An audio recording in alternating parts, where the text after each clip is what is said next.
The brass nameplate gleamed under the flickering fluorescent light. Dr. Elizabeth Hartwell, licensed clinical psychologist. Marcus traced the engraved letters with trembling fingers, his breath fogging the cold metal surface. Behind him, the reception desk sat buried under a thick layer of dust, cobwebs stretching between the abandoned chairs like ghostly fingers. The floorboards creaked beneath his weight as he stepped deeper into what should have been a familiar space, the office where he'd poured out his deepest fears and darkest secrets for the past 8 months. But the walls were bare now, stripped of the calming artwork and diplomas he remembered so vividly. The couch where he'd sat every Tuesday and Thursday evening was gone, leaving only faded rectangular impressions in the carpet. His chest tightened as the impossible truth began to settle in his mind like ice water in his veins. The building superintendent's words echoed in his ears. "This place has been empty for 3 years, son. Nobody's practiced here since the last tenant moved out." If Dr. Hartwell had never existed, then who had been listening to his confessions all this time? Marcus stumbled backward, his shoulder blade connecting with the doorframe as reality began to fracture around him. The psychological thriller unfolding in his mind felt more terrifying than any twisted story he'd ever heard.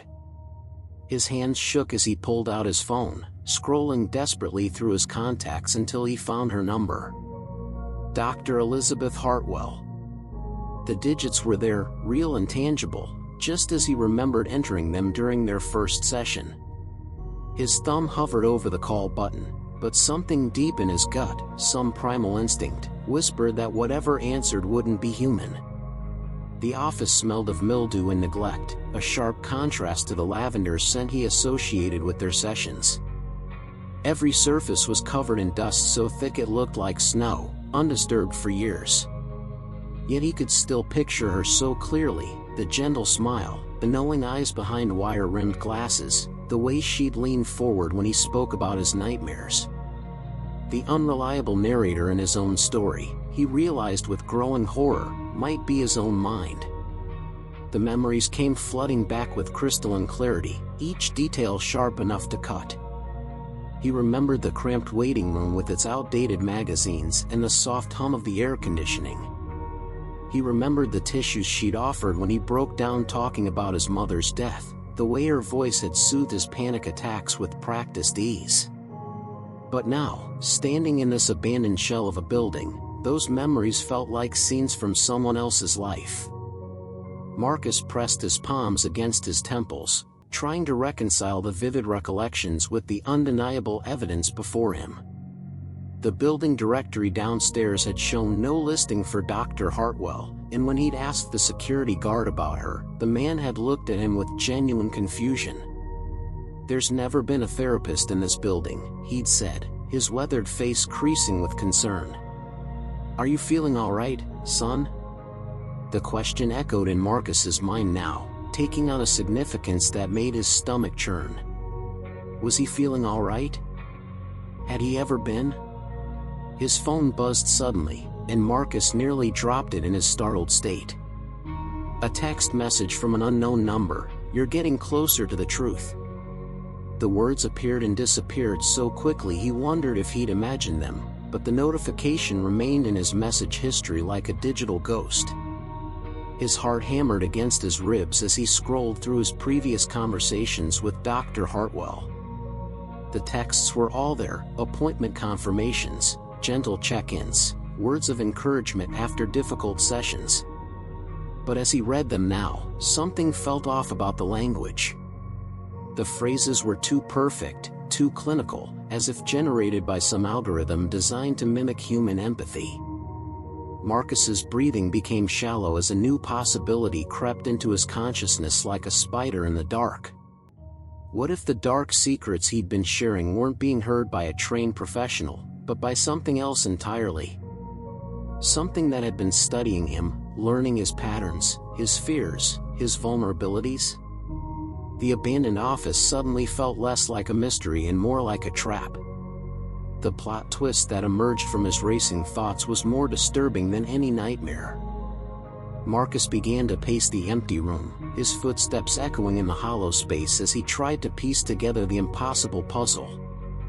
Every Tuesday and Thursday for 8 months, he'd climbed 3 flights of stairs to this office. He'd sat in that waiting room, filled out forms, paid co-pays to the receptionist who'd always smiled but never quite met his eyes. He'd discussed his childhood trauma, his relationship issues, his growing sense of disconnection from reality. But if none of it had been real, then where had those conversations taken place? His mind reeled as he considered the implications. Had he been talking to himself all this time?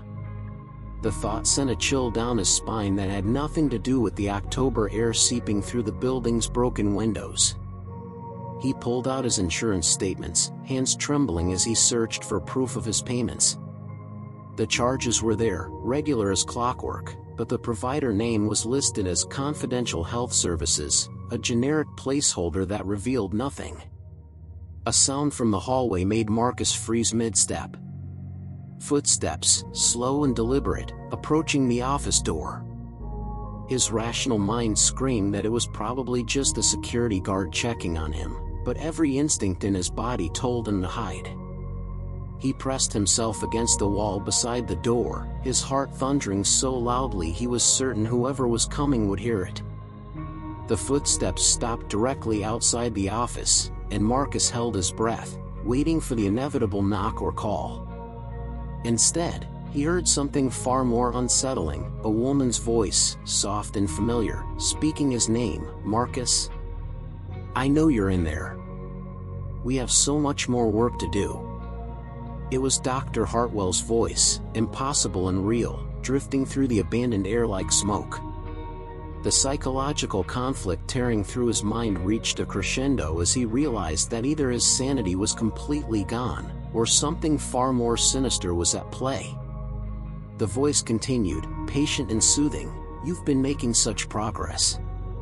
Don't stop now when you're so close to understanding the truth about what happened to your mother." Marcus's legs gave out, and he slid down the wall until he was crouched on the dusty floor. The mention of his mother hit him like a physical blow, reopening wounds he thought were healing. Through their sessions, Dr. Hartwell had helped him process the guilt and grief surrounding his mother's sudden death, a car accident that had left more questions than answers. But now, as her voice continued to speak from the empty hallway, he began to remember details that didn't fit the narrative he'd constructed. His mother's death hadn't been an accident. The realization crashed over him like a cold wave, bringing with it memories he'd buried so deep they felt like someone else's experiences. The twisted story his mind had been telling him was unraveling, thread by thread, revealing a darker truth underneath. "You were there that night, Marcus," the voice whispered, and he could hear the soft smile in her tone. "You remember now, don't you? How angry you were when she said she was leaving your father. How you grabbed the steering wheel." The mind-bending story taking shape in his consciousness was more terrifying than any thriller because it was his own. The unreliable narrator he'd been living with was his own fractured psyche, and the mystery unraveling before him was the elaborate fiction he'd created to protect himself from an unbearable truth. Marcus's vision blurred as suppressed memories began to surface like bodies floating to the top of a dark lake. He remembered the fight with his mother, the way she'd looked at him with fear in her eyes as they struggled for control of the car. He remembered the impact, the silence that followed, and the decision he'd made in that moment of panic and grief. But most of all, he remembered the voice that had whispered in his ear as he'd staged the scene, "Don't worry, Marcus. We can fix this. We can make it look like an accident." The same voice that had been guiding him through 8 months of therapy, helping him construct a believable alternative to the truth. Dr. Hartwell hadn't been treating his trauma, she'd been helping him hide from it.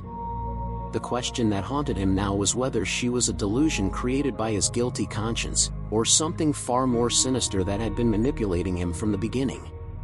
Standing on unsteady legs, Marcus approached the door with the resignation of a man walking toward his execution. The hallway beyond was empty, just as he'd known it would be, but the voice continued to speak from somewhere inside his head. "The human mind is fascinating, isn't it?"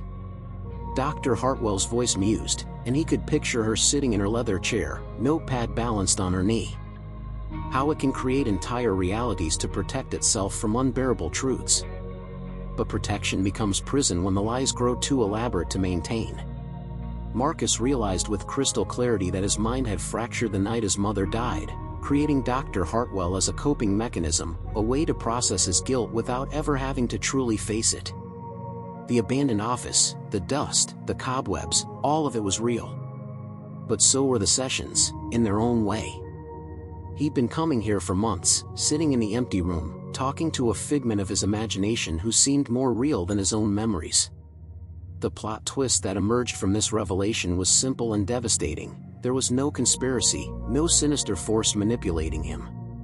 There was only a young man who'd killed his mother and spent 8 months hiding from the truth in plain sight. The weight of recognition settled on Marcus's shoulders like a lead blanket as he finally understood the full scope of his psychological imprisonment. Dr. Hartwell's voice had gone quiet, leaving him alone with the echoes of his own breathing in the abandoned space. But the silence was somehow more terrifying than her presence had been, because it meant he was truly alone with what he'd done. The dark secrets he'd been sharing with his imaginary therapist were about to become real confessions, and there would be no gentle voice to guide him through the aftermath. Marcus pulled out his phone again, this time scrolling to a different number, one he'd been avoiding for 8 months. His finger hovered over his father's contact, knowing that the call would begin the end of the elaborate fiction he'd been living. But perhaps, he thought as he pressed the button, the truth was the only therapy that could actually heal him. The phone rang once, twice, and then his father's familiar voice filled the empty office. "Marcus? Son, where have you been? The police want to talk to you about your mother's accident."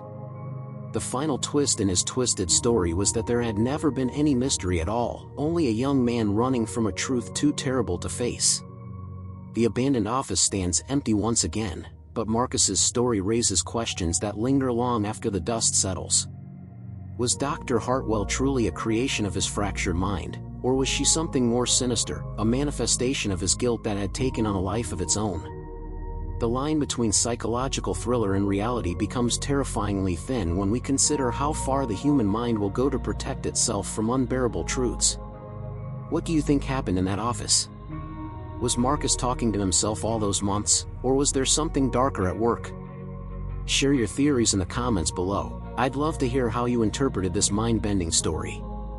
If this twisted tale left you questioning the nature of reality and the reliability of memory, hit that like button and let me know. There are more dark secrets and psychological mysteries waiting to be uncovered on this channel, each one designed to make you question what you think you know about the human mind. Subscribe and ring that notification bell so you never miss a story that will leave you haunted. Until next time, stay kind, stay sharp, and stay curious.